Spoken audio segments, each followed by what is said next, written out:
حمیدہ کے والد میرے ابو کے دور کے کزن ہوتے تھے۔ روز کا آنا جانا نہیں تھا، لیکن کبھی کبھار شادی بیاہ میں ان لوگوں سے سامنا ہوتا تو دعا سلام ہو جاتی تھی۔ حمیدہ نے جب ایف اے کے بعد سی ٹی سی کی سند حاصل کر لی تو اسے ملازمت کی تلاش ہوئی۔ میرے بڑے بھائی عادل ان دنوں جام پور سے آگے ایک دیہاتی اسکول میں ماسٹر لگے ہوئے تھے۔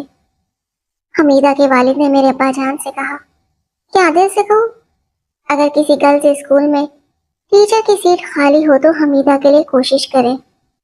عادل بھائی نے جب ایجوکیشن آفس سے معلومات لی تو کلرک نے بتایا کہ ایک سیٹ خالی ہے۔ جو ٹیچر اس سیٹ پر تھی اس کی شادی ہو گئی ہے اور وہ اسلام آباد چلی گئی ہے۔ خالی اسامی پر حمیدہ کے لیے کوشش کی جا سکتی ہے۔ بھائی نے والد کو بتا دیا اور انہوں نے اپنے ایک دوست کے ذریعے سیاسی سفارش سے وہ سیٹ حمیدہ کو دلوا دی۔ جس اسکول میں حمیدہ کی تعیناتی ہوئی تھی وہ شہر سے آگے ایک دیہات میں واقع تھا۔ راستہ کچا اور کافی دور تھا، پیدل چلنا پڑتا تھا۔ وہاں کسی سواری کا جانا مشکل تھا کیونکہ کھیتوں کے درمیان نہ ہموار پگڈنڈیوں پر کوئی گاڑی نہیں چل سکتی تھی۔ اب ایک ہی حل تھا، یا تو روزانہ کوئی شہر سے سائیکل پر اسے اسکول لے جائے یا پھر اسی دیہات میں اس کی رہائش کا بندوبست ہو جائے جہاں اسکول واقع تھا۔ عادل بھائی اس دوران شہر کے بوائز اسکول میں ٹیچر لگ گئے تھے۔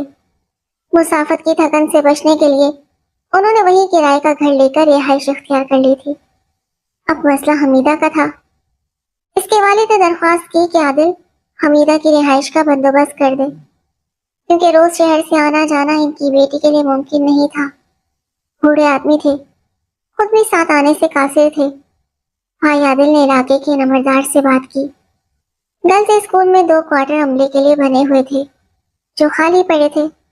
ان میں سے ایک حمیدہ کی رہائش کے لیے مختص کرا دیا گیا۔ اسکول کی مائی نے اس کے ساتھ رہائش اختیار کر لی تاکہ حمیدہ اکیلی نہ رہے۔ ایک دیہاتیوں کے گھر تھے جن کی بچیاں اسکول پڑھنے آتی تھیں۔ وہ لوگ بھی اپنی استادنی کا خیال رکھتے تھے۔ غرض کہ حمیدہ کو دیہاتی اسکول میں ملازمت کے ساتھ رہائش کی اچھی سہولت بھی میسر آ گئی۔ حمیدہ جب پہلی بار اسکول آئی تو اپنے والد کا رکا بھی لائی جو انہوں نے عادل بھائی کے نام لکھا تھا۔ اس میں تحریر تھا کہ میری بیٹی کی پہلی جوائننگ ہے، اسے پڑھانے کا کوئی تجربہ نہیں، آپ اس کی مدد کیجیے گا اور خیال رکھیے گا۔ بھائی کو رکا ملا تو وہ حمیدہ کی رہائش پر چلے گئے۔ دروازے پر دستک دی، اسکول کی چپراسن آئی تو انہوں نے بتایا کہ میرا نام عادل ہے، حمیدہ بی بی ہمارے عزیز کی بیٹی ہے۔ ان کے والد کی ہدایت پر آیا ہوں کہ معلوم کروں حمیدہ کو کوئی پریشانی تو نہیں، اگر کسی سلسلے میں میری ضرورت ہو تو میں حاضر ہوں۔ چپراسن نے جا کر حمیدہ کو بتایا۔ وہ دروازے پر آ گئی اور بولی ماسٹر صاحب اندر آ جائیں۔ کوارٹر کے برآمدے میں 2 کرسیاں اور ایک چھوٹی میز رکھی تھی۔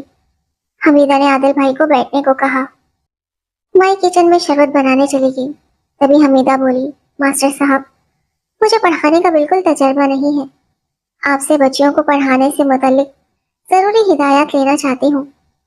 عادل بھائی نے اسے بنیادی باتیں سمجھائیں اور رجسٹر پر حاضری لگانے کا طریقہ بھی بتایا۔ اس دن بھائی نے اسے پہلی بار دیکھا تھا۔ حمیدہ بہت زیادہ خوبصورت نہیں تھی مگر اس کی ادائیں دل برانہ تھیں اور بے تکلفی سے ہنسنے کا انداز بھی خوب تھا۔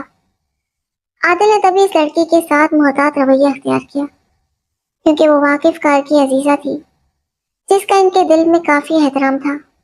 اب وہ اکثر بھائی کو بلا بھیجتی، گھر کے اندر عزت سے بٹھاتی اور جب بھی کسی مدد کی ضرورت ہوتی تو عادل سے کہتی۔ بھائی سے اکثر حاضری رجسٹر چیک کرواتی۔ اس دوران وہ باتوں میں ادھر ادھر کی باتیں بھی کرتی جاتی۔ تبھی عادل نے اس کے ساتھ وہی رویہ رکھا جو استاد کا شاگرد کے ساتھ ہوتا ہے۔ وہ اس خاتون سے لیے دیے رہ کر بات کرتے تھے، 3 بار بلاتی تو 1 بار جاتے تھے۔ اس رویے کی وجہ سے اس کی ہمت زیادہ نہ بڑھ پائی اور وہ حد میں رہی۔ اب وہ ہمارے گھر تحائف بھجوانے لگی۔ موقع ملتا تو جہاں ملاقات ہوتی بہانے سے عادل بھائی کی شادی کی بات چھیڑ دیتی۔ عادل نے اپنا رویہ مزید سخت کر لیا۔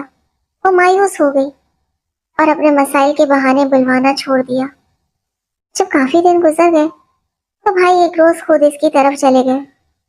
انہیں یقین تھا کہ وہ ان کے رویے سے ناراض ہو گئی ہے، اس روز جب عادل اس کے گھر بیٹھے ہوئے تھے، پڑوس میں گانے چل رہے تھے، یہ سن کر حمیدہ بے اختیار بولی، اس پگلی کو کیا خبر کہ دل توڑنے والوں کو کسی کی جان کی پرواہ نہیں ہوتی۔ اس کا مطلب صاف ظاہر تھا، یہ اچھا موقع تھا۔ عادل بھائی نے اس سے کہا، پڑھی لکھی ہو کر بھی تم کیسی باتیں کہہ دیتی ہو؟ شاید تم پر خراب لیکچر کا اثر ہے، ورنہ ایک معلمہ کو ایسی باتیں زیب نہیں دیتی۔ سمجھ جاؤ کہ تمہاری زندگی کا اختیار تمہارے والدین کے ہاتھ میں ہے۔ خود کو کیوں ایسی ویسی سوچوں میں الجھائے رکھتی ہو؟ کسی دن کوئی روک لگا بیٹھی تو پیچھا چھڑانا مشکل ہو جائے گا۔ بھائی کی اس بات کا نہ جانے کیا اثر ہوا۔ وہ بولی، ماسٹر صاحب آپ شاید جذبات سے عاری انسان ہیں، جانے کیوں میرے منہ سے نکلی بات کا غلط مطلب لے لیتے ہیں۔ اس دن کے بعد سے بھائی نے اس کے پاس جانا ہی ترک کر دیا۔ جان گئے تھے کہ اس لڑکی کا خیال رکھنا بیکار ہے، یہ خود اپنا خیال رکھنے والوں میں سے ہے، سمجھانے سے نہیں سمجھے گی جب تک چوٹ نہیں کھائے گی۔ چند دن بعد بھائی کو ڈاک خانے جانے کا اتفاق ہوا۔ وہ یہ دیکھ کر حیران رہ گئے کہ حمیدہ پوسٹ ماسٹر صاحب کے سامنے کرسی پر بیٹھی ہے اور چائے پی رہی ہے۔ عادل کو دیکھ کر گھبرا گئی، فوراً اٹھی اور عمارت سے نکل گئی۔ بھائی نے بلال سے پوچھا، یہ کس سلسلے میں آئی تھی؟ بلال بولا، اپنے کسی کام کے سلسلے میں۔ کیوں؟ کیا آپ کو اس کا یہاں آنا ناگوار گزرا ہے؟ ہم یہاں شہر سے دور اکیلے پڑے ہیں، دل بہلانے کو کچھ تو سامان چاہیے۔ عادل کو اس کی یہ بات بری لگی، لیکن صرف اتنا کہا، ہاں بھائی مزے کر لو، میرا اس لڑکی سے کیا واسطہ، یہ اپنی مرضی کی مالک ہے۔ تبھی بلال بولا، بھائی بلا وجہ شک مت کرو، یہ اپنا آرڈر وصول کرنے آئی تھی۔ اس واقعے کے 1 ماہ بعد حمیدہ کے عمر رسیدہ والد نے بھائی کو بلا بھیجا۔ ان کی حالت بری تھی، آواز بھاری اور چہرہ اترا ہوا تھا۔ بولے، بیٹا حمیدہ گھر آئی تھی، بتایا کہ وہ کسی دفتری کام سے ایجوکیشن آفس جا رہی ہے، لیکن صبح گئی اور واپس نہ لوٹی، حتیٰ کہ رات ہو گئی۔ میں آفس گیا تو آفس بند تھا، وہ رات کو گھر نہیں آئی۔ میں نے جام پور میں ایک رشتہ دار کو فون کیا، اس کے اسکول سے پتہ کروایا، وہ وہاں بھی نہیں پہنچی، تو پھر کدھر گئی؟ اسی فکر سے کھلا جا رہا ہوں۔